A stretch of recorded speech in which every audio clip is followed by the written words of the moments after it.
Hi everybody, Robin here, back with more news. For the 2025 model year, Porsche welcomes the 992.2 911. Yes, this is a mid-cycle update, but a significant one. And the biggest news from the update is the 2025 GTS T Hybrid. That's right, there is now a hybrid Porsche 911. Let's dig into it. First of all, Porsche calls it a lightweight, performance-focused hybrid powertrain. Fundamentally, it's two electric motors helping a turbocharged 3.6-liter flat-six engine. The first electric motor resides within an 8-speed PDK transmission. It makes 54 horsepower and 110 pound-feet of torque. The second electric motor found a home in the turbocharger.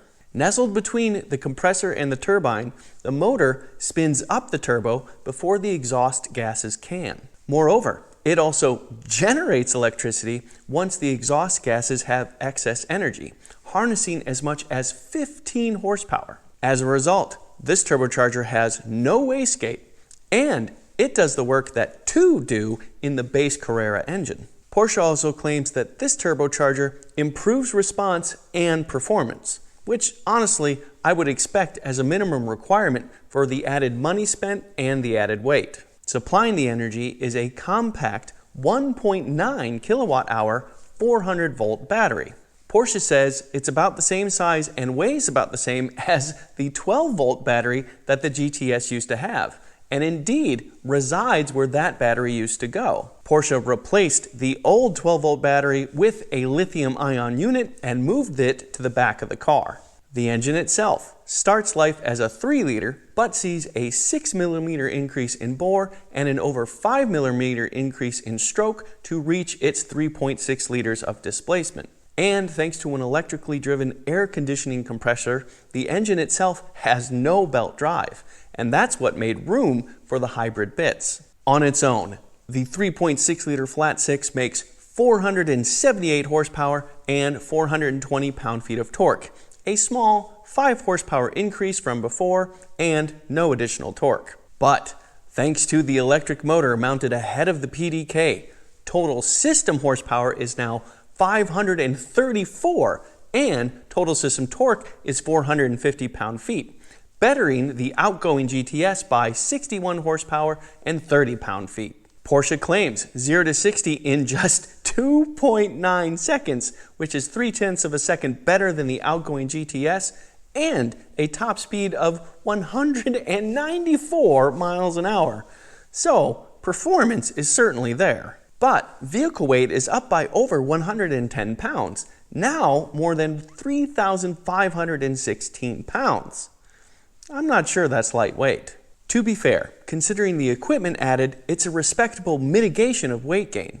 But still, that's a heavy 911, at least in my mind. Porsche did make other changes to the GTS outside of the hybrid bit. For example, it now comes standard with rear axle steering, as well as adjustable shock absorbers called PASM, or Porsche Active Suspension Management. The GTS also sits 10 millimeters or 0.4 of an inch lower to the ground than the standard Carrera.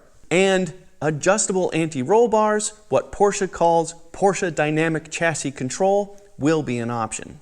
The 2025 911 GTS will roll on 21-inch wheels in the rear, wearing 315 millimeter section width tires. Up front, Porsche mounted 20-inch wheels wearing 245 millimeter section width tires, so yeah, a heavily staggered setup for the GTS. Finally, the GTS will get active aerodynamics with 10 vertical flaps at the front of the car that can open and close, and an additional flap that's hidden from view. You can get the 2025 Porsche 911 GTS as either a rear or all-wheel drive car. You can also get it as a coupe, convertible, or Targa, though the Targa is only available in all-wheel drive. The base price for a 2025 911 GTS coupe with rear-wheel drive starts at, please sit down, $166,895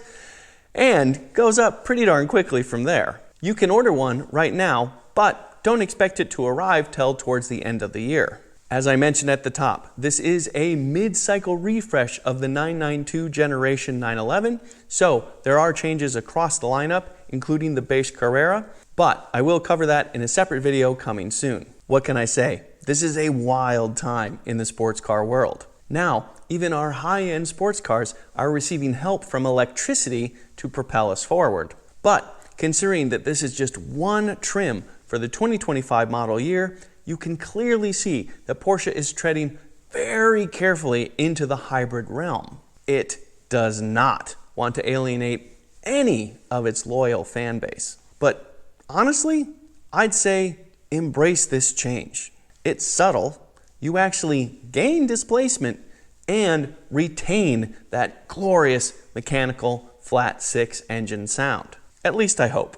The performance numbers do look awfully tempting, but I won't know how it feels until I get the chance to review one, which I definitely hope is sometime soon.